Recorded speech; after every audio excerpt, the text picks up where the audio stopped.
Very good evening and welcome to the news at 6 here on Rajya Sabha TV. We get you the day's top developing stories. I'm Preeti Shilshi and here are the headlines.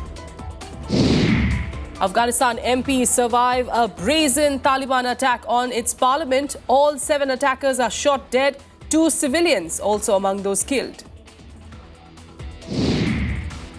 In Madhya Pradesh, a journalist is burnt alive. The Supreme Court sends notice on a petition seeking CBI probe in a similar case that took place in Uttar Pradesh, and the notices are sent to the centre and UP governments.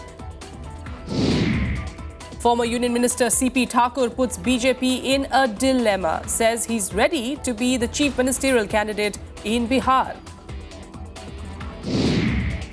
Rain spark threat of floods in Andhra and Telangana. The Met Department sees possibility of above normal rains in June. And Indian skipper MS Dhoni offers to quit after Team India's first ever ODI series loss to Bangladesh.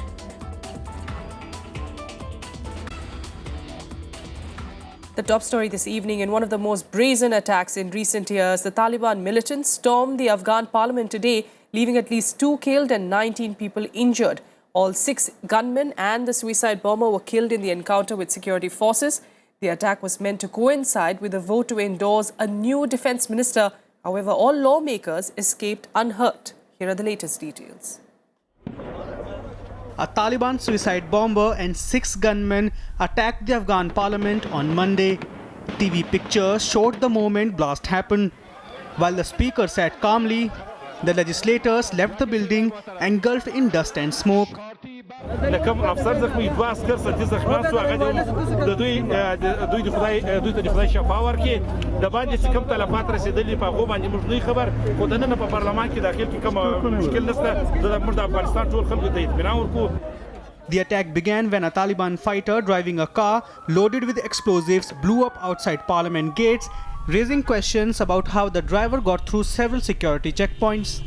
اینا هدفشی بود که زمانی که متربم انفجار میکنه در عقب ازی 6 نفر تهاجمی که بودن مجهز با سلاح که یا داخل میشن، ولی نیروهای امنیتی ما که اوجا کندک امنیتی پارلمانی ما بود و محافظین امنیتی بود همزمان. Taliban spokesman Zabihullah Mujahid claimed responsibility of the attack. The attack on parliament raises questions about the NATO-trained Afghan security forces' ability to cope and how far the militants can advance. Americans have to now leave, and they are leaving, creating a vacuum, and that vacuum cannot be filled in by the Afghan National Army, and that is why the Taliban, which is opposed to this regime, is carrying out its suicide attacks. Violence has spiraled in Afghanistan since the departure of most foreign forces at the end of last year. Taliban fighters have launched several major attacks across the country. The second district to fall to the Taliban was in the northern province of Kunduz. Afghan soldiers are preparing a counter-attack to retake both districts. Bureau Report, Rajya Sabha TV.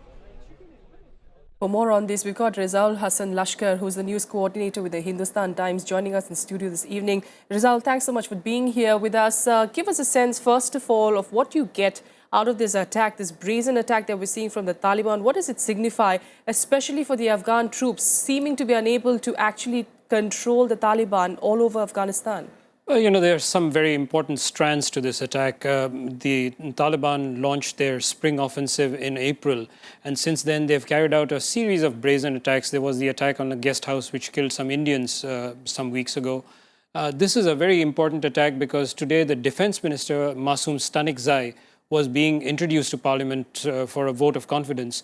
So this was almost a signal from the Taliban that, you know, they could strike at the man who's leading the Afghan security forces in the battle against them. I mean, who will lead the Afghan security forces in the battle against them.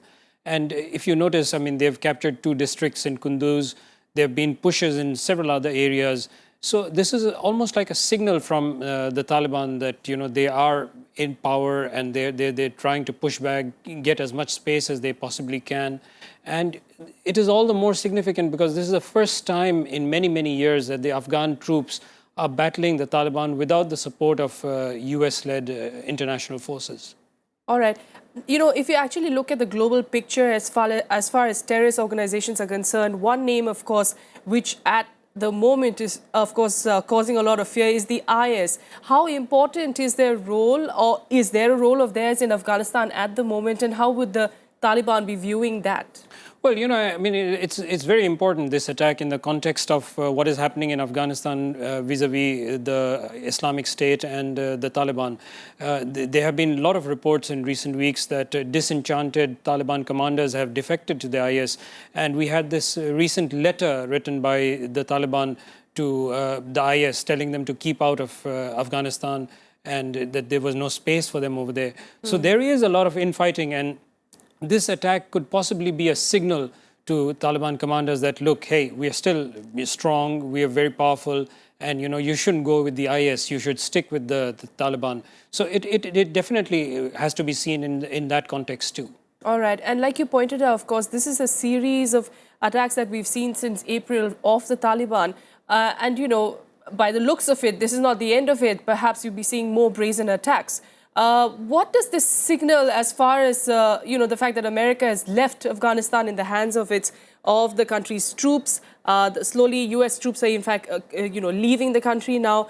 What does it signal as far as the Afghanistan president and his tactics to get in the Taliban to talk and perhaps get some peace accord or perhaps get a ceasefire? That's, of course, not working at all. Well, the government right now, it's called the National Unity Government, but it's really not united because you have two of the people who were jockeying for the post of president, at loggerheads. You have Abdullah as the CEO, and you have President Ghani. And, there's already been trouble over MOU that President Ghani sought to have, between the Afghan Secret Service, the spy agency, and Pakistan's ISI. So, I mean, President Ghani, it's not very clear whether, he'll be able to work with Abdullah on these pressing issues. The two men seem to have very different, viewpoints on this whole thing. And, in fact, the defense minister was being introduced today to parliament because they hadn't been able to decide on a defense minister all these months. So there are very difficult problems that, both President Ghani and Abdullah have to address. More so, I mean, for India, it's very important because we have a lot of stakes in Afghanistan. Although we haven't gone in there as, in a security role, India has invested billions of dollars in building up infrastructure, in trying to make a stable Afghanistan. In fact, Indians were working on a new parliament building very close to this parliament building that was attacked today. And Prime Minister Modi is expected to go to Afghanistan in September and inaugurate that new parliament building. Yes. So that kind of gives you an example of how strong the stakes are for India. And how tense the situation is there in Afghanistan. We leave it there for now. Rizal, thanks so much for joining us and giving us those details as far as Afghanistan's concerned and the security situation. With that, let's head back home. And the big story here, a journalist was today burnt alive in Madhya Pradesh, allegedly by people related to the mining mafia. The journalist was reportedly kidnapped last Friday. His murder comes just weeks after a similar case took place in Uttar Pradesh. Hearing a petition in that case, the Supreme Court issued notices to the centre and the UP governments on a petition seeking a CBI probe into the matter. The Madhya Pradesh police on Sunday recovered the charred body of a journalist kidnapped from Balaghat district last Friday. Sandeep Kothari's body was found near railway tracks in Maharashtra's Wardha district. The police said the 40-year-old journalist was allegedly killed by 3 people over a land dispute. और सभी पहलुओं पर इसमें गौर किया जाएगा। विवेचना में बड़ी ईमानदारी और पारदर्शिता इसमें बरती जाएगी। The victim's brother Naveen Kothari said the murder was linked to mining and land mafias. मेरा भाई एक स्वच्छ पत्रकार था और ये मैंगनीज माफिया लोग हैं और भूमि माफिया लोग हैं। इनका पेपर में छापा। इन लोगों ने झूठी रिपोर्ट पुलिस के सहयोग से लिखवाए और उसका आपराधिक रिकॉर्ड बनाए और यहाँ तक कि एमपी से भी इनको संतुष्टि नहीं हुई तो महाराष्ट्र में तिरोड़ा में, बेला में, बूटी बोरी में ये ब्रजेश डहरवाल और इसके सहयोगी 4 लोग हैं। सारे लोगों ने एक गुट बना के मेरे भाई का मर्डर किए हैं। Kothari's death was the second such attack on a journalist in less than a month. On Monday, the Supreme Court issued a notice to the centre and the UP government on a petition seeking a CBI probe into the killings of Jagendra Singh in Shahjahanpur. A freelance journalist, Jagendra Singh was allegedly burnt alive on the 1st of June.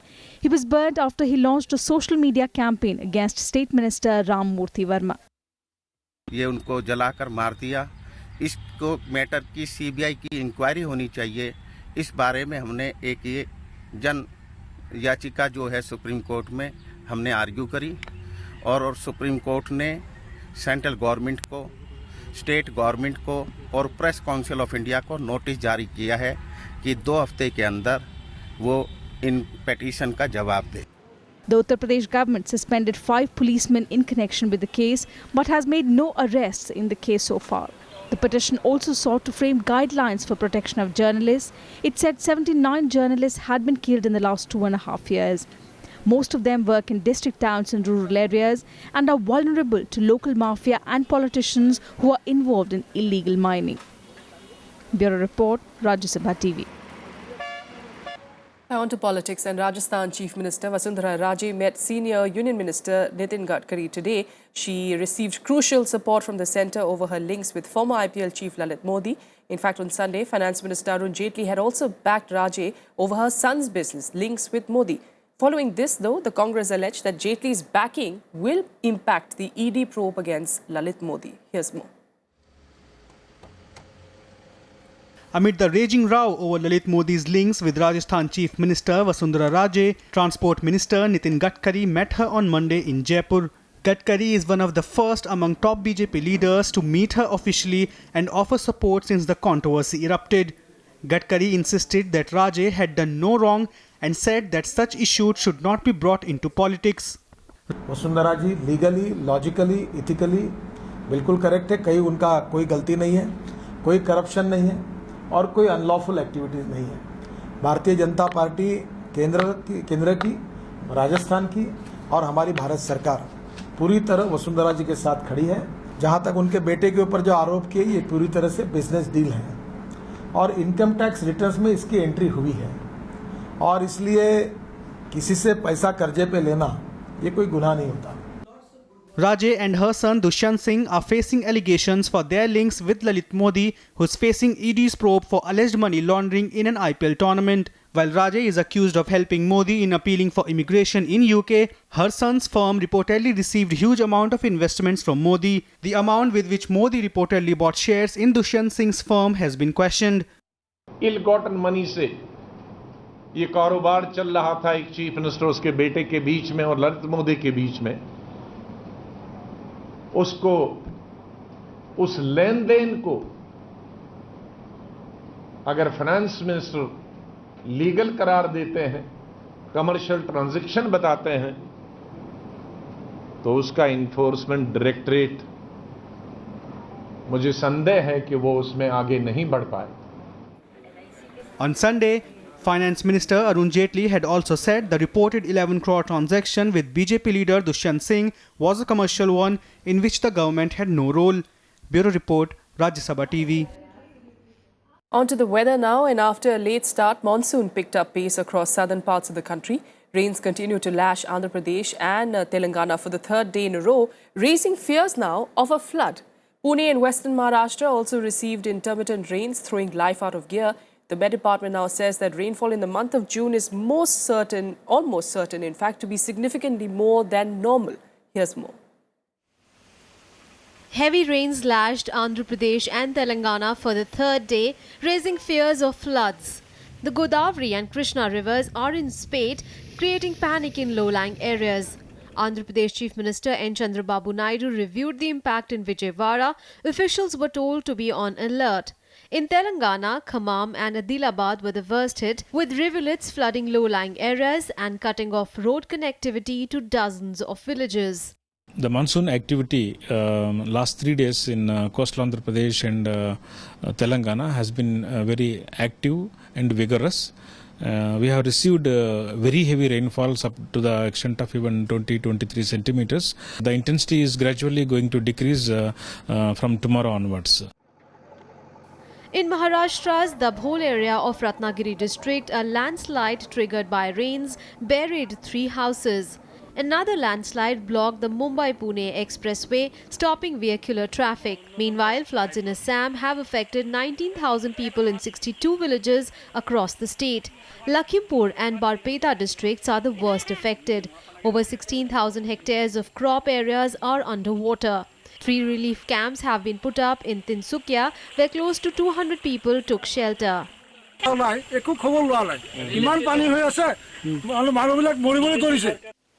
The southwest monsoon has already delivered 16% excess rainfall since the start of the season on 1st of June. It is expected to remain strong at least till the end of the month, calming fears of inflation that had emerged as the monsoon made a sloppy start. Bureau Report, Rajya Sabha TV. With that, we're slipping into a quick break, but we are leaving you with these dramatic visuals of Indian Navy's Daredevil rescue act to save 20 people on board a sinking ship off Mumbai coast today.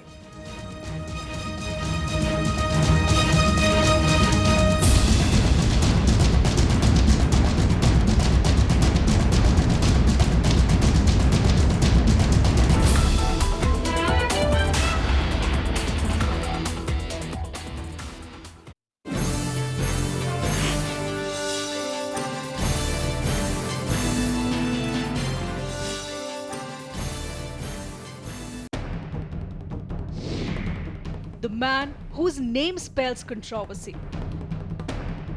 IPL's former boss, Lalit Modi. Can the government bring him back to India? Will he face trial for money laundering?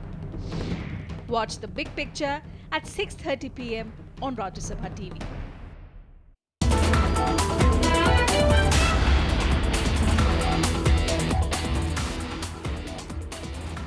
Welcome back. More national news, and fissures in the NDA alliance are out in the open ahead of the crucial Bihar Assembly elections. Differences among allies over CM candidate and seat sharing have now emerged. Both the LJP and the RLSP are demanding at least 50 seats each. In fact, the RLSP has even announced its chief, Upendra Kushwaha, as the NDA's CM face. Months before the Bihar Assembly polls, infighting within the NDA alliance over its chief ministerial candidate has already begun. BJP ally RLSP has passed a resolution announcing its chief Upendra Kushwaha as the face of the NDA campaign for the Bihar elections. Kushwaha himself said on Monday that a delay in deciding a CM candidate is harming the alliance and could be detrimental to NDA's prospects. हमारी party में कोई मतभेद जैसी स्थिति नहीं है और न हम टकराव की स्थिति बनाना चाहते हैं।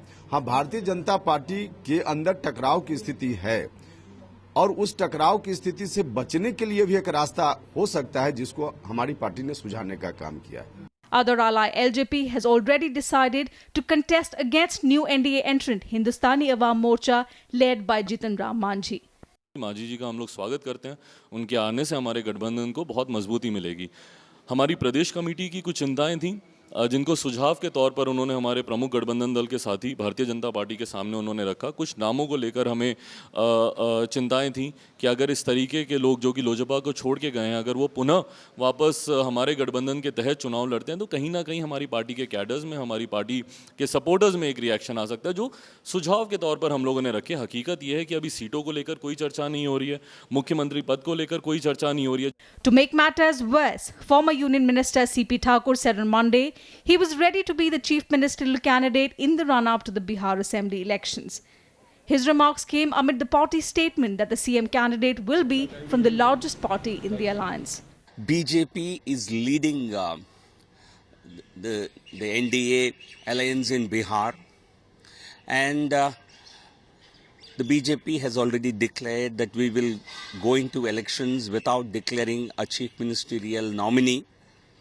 And after the elections, I think the newly elected legislators of the BJP and the parliamentary board will together decide who the chief minister of Bihar from the BJP should be after winning the elections, after the NDA wins elections in Bihar. For the BJP, former Deputy Chief Minister Sushil Modi is seen as a natural choice for the top post, but he faces opposition from a section of upper caste leaders in the state. The BJP is also wary of contesting the election with Prime Minister Narendra Modi as its face. The party feels an adverse result could dent his image further after the Delhi Assembly polls debacle. With Shyam Sundar, Bureau Reports, Rajya Sabha TV. In other news, former journalist and editor MJ Akbar filed his nomination today as BJP candidate for the Rajya Sabha by-poll in Jharkhand. He filed his papers in Ranchi today, a day after he was nominated by the party for the by-election, which will be held on the 2nd of July. This was necessitated following the resignation of Kanwardeep Singh. The last day to withdraw the nomination is the 25th of June. MJ Akbar has been associated with various publications including India Today, The Asian Age and The Sunday Guardian. He had joined the BJP ahead of the 2014 Lok Sabha elections. बहुत बहुत धन्यवाद और सबने मुझ पे जो भरोसा किया है उसके लिए मैं बहुत आभारी हूं और आज अपने ज़िंदगी का बहुत शुभ दिन समझता हूं कि झारखंड की सेवा में मौका मिला है. Meanwhile, various political leaders today reacted to the controversy over BJP General Secretary Ram Madhav's controversial tweets that questioned Vice President Hamid Ansari's absence at the Yoga Day celebrations that took place yesterday. Ram Madhav later deleted those tweets after it was clarified that the Vice President was not invited to the Yoga Day celebrations. The Minister of State for Ayush, Shripad Nayak, said that since the Prime Minister was already invited as the chief guest, they could not invite a higher constitutional authority other than him. Ram Madhav himself said he wished to avoid further controversy. I gave to know that he was unwell, that's fine.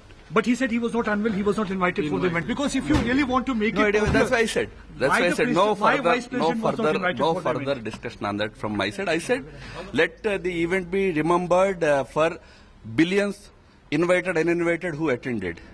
विवाद नहीं होना चाहिए. विवाद काय के लिए जो कुछ है वो नॉर्मल रूल्स के मुताबिक होना चाहिए और ये रूल में उनको बुलाना बैठता नहीं था इसलिए हमने उनको बुलाया नहीं. It's extremely unfortunate. First of all, I would like Mr. Ram Madhav ji to apologize to the Vice President immediately. The day when India was being shown as soft power was being shown all over the world, we have a senior leader of the BJP tweeting about the Vice President of this country, which is extremely unfortunate, and it just shows the mindset of the BJP.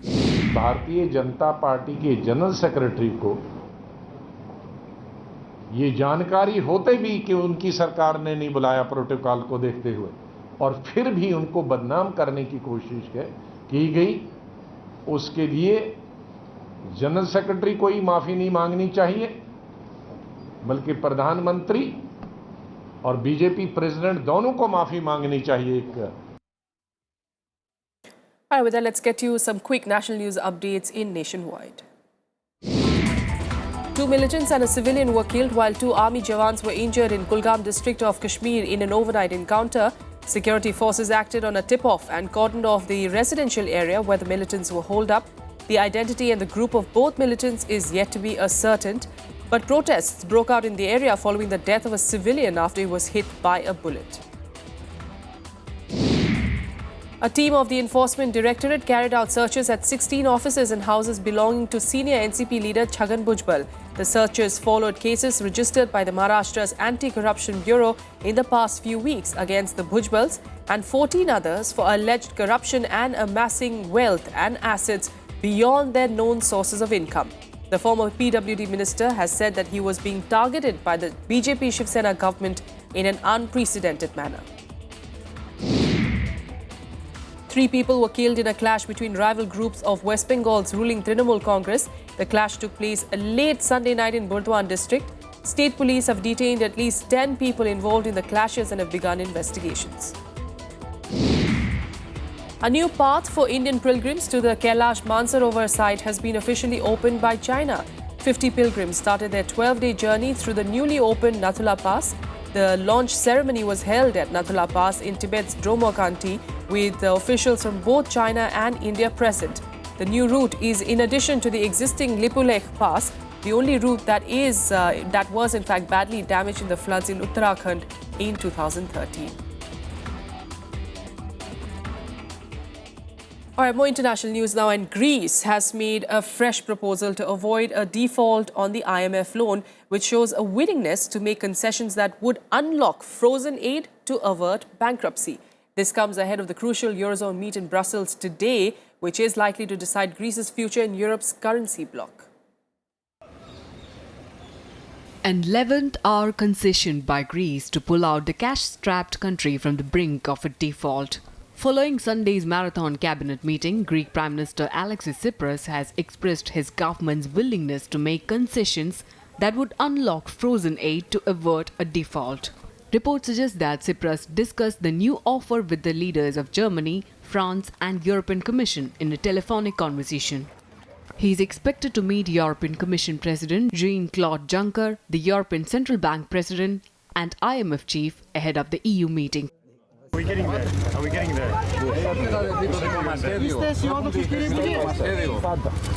Can you sell to your party? Can you sell to the party if you get a deal? I still haven't heard the question. Well, we haven't assessed them yet, so we'll go in and hear from them. French President François Hollande confirmed new offer by Greece, even though EU diplomats say no formal written proposal has arrived so far. Among the measures discussed by the Greek cabinet are new taxes, the elimination of early retirement allowances and a levy on companies. However, the cabinet is firm on no cuts to pension plans and wages. Pas optimiste, je ne suis pas pessimiste. Je dis que nous sommes dans un moment crucial et que toutes les heures vont compter pour que la discussion puisse trouver sa conclusion pour le Conseil de la zone euro, je l'espère. L'Italia può essere la soluzione insieme agli altri, parte della soluzione. Quindi se la domanda riguardava le eventuali difficoltà. In Greece, thousands gathered outside the parliament on Sunday, urging the government not to back down under pressure from creditors. The Greek PM's new proposals are expected to prevent a default on a €1.6 billion IMF loan.